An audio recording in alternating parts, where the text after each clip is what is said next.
This video is brought to you by our new show, The Daily Briefing. That's the show where we go through the 5 most important news stories each day, giving you a rundown of everything you need to know around the world in a matter of minutes. Watch on the separate TLDR Daily YouTube channel or listen by searching in your favourite podcast app. On Tuesday, China announced it had signed a much-anticipated security pact with the Solomon Islands, a sovereign state covering a tiny chain of islands in the Pacific. And this is a significant agreement because it represents China's first military presence in the Pacific and has exacerbated pre-existing tensions between China and Australia. So in this video, we're going to be talking about this new agreement, how it fits in with China's wider defence policy, and why it's annoyed the Aussies.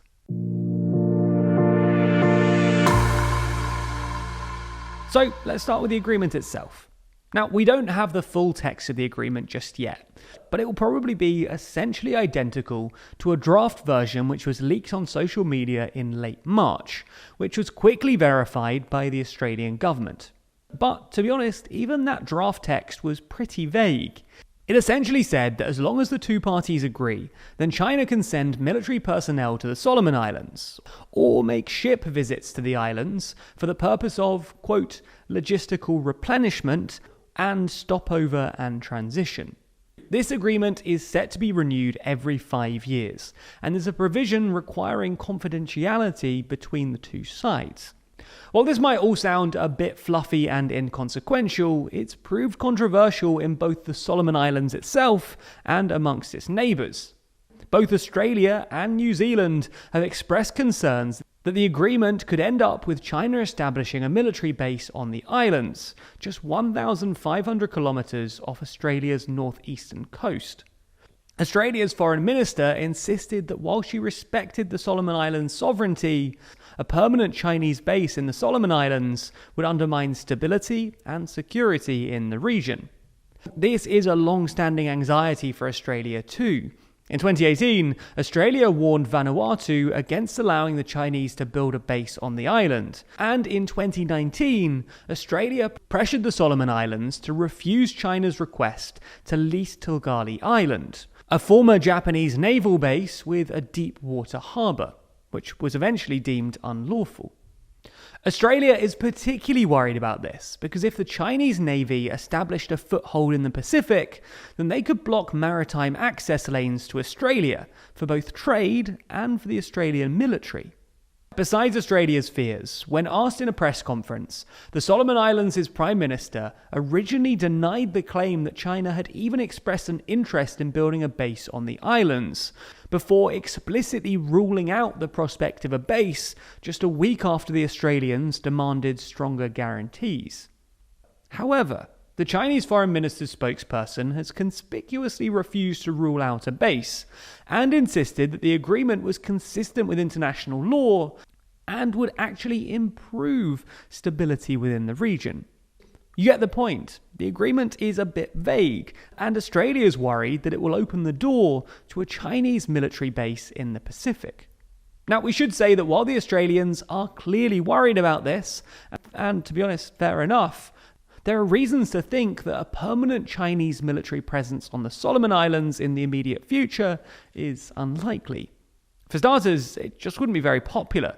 Solomon Islanders are already pretty suspicious of what they see as Chinese interference in their politics. In November last year, the islands saw violent anti-government riots in protest over the government's decision to recognize China instead of Taiwan, which happened in September 2019 and ended the country's 36-year relationship with Taiwan. At the time, The Guardian reported that both China and Taiwan had covertly offered Solomon Island MPs massive bribes for their support. Anyway, last year's riots ended with police using tear gas on protesters and required peacekeeping missions from Australia, New Zealand, Fiji, and Papua New Guinea. So the government will be keen to avoid a recreation of this event. Another reason why we shouldn't expect to see a Chinese base on the Solomon Islands in the immediate future is that, well, China doesn't really do international bases.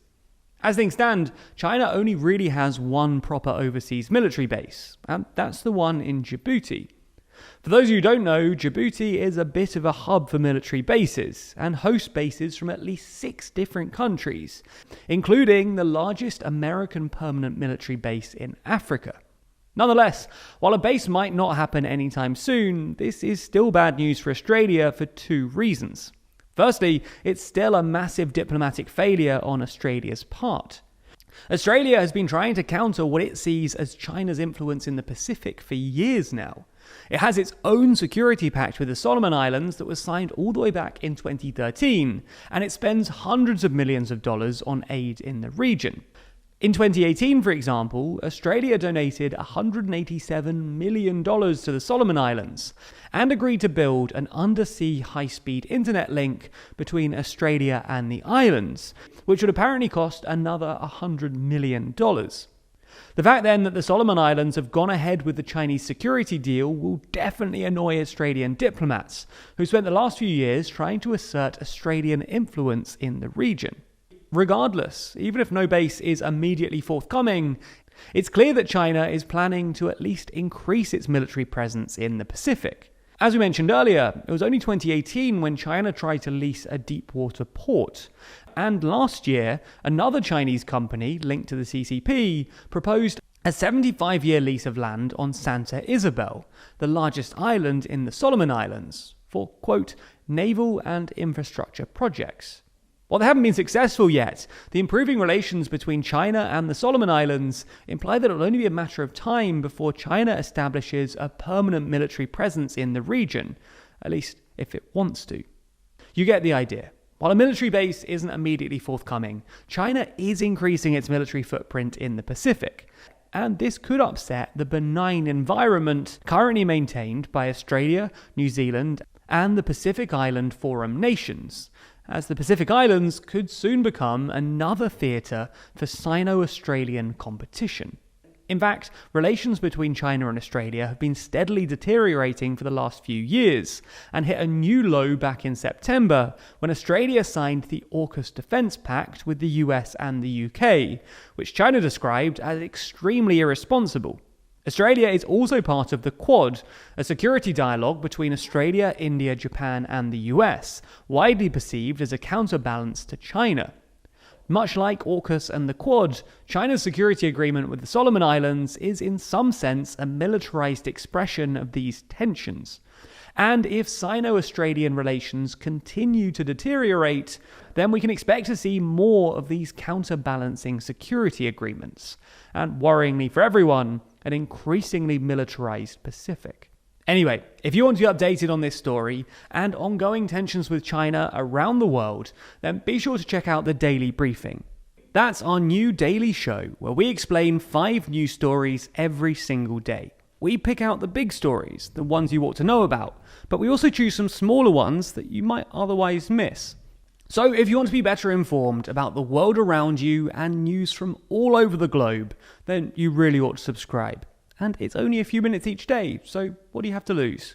We post a video version every weekday over on the TLDR Daily channel, so you can subscribe over there. Or you can listen along to the podcast by searching for the TLDR Daily Briefing in your favourite podcast app. Thanks for your support, and I hope you enjoy the new show.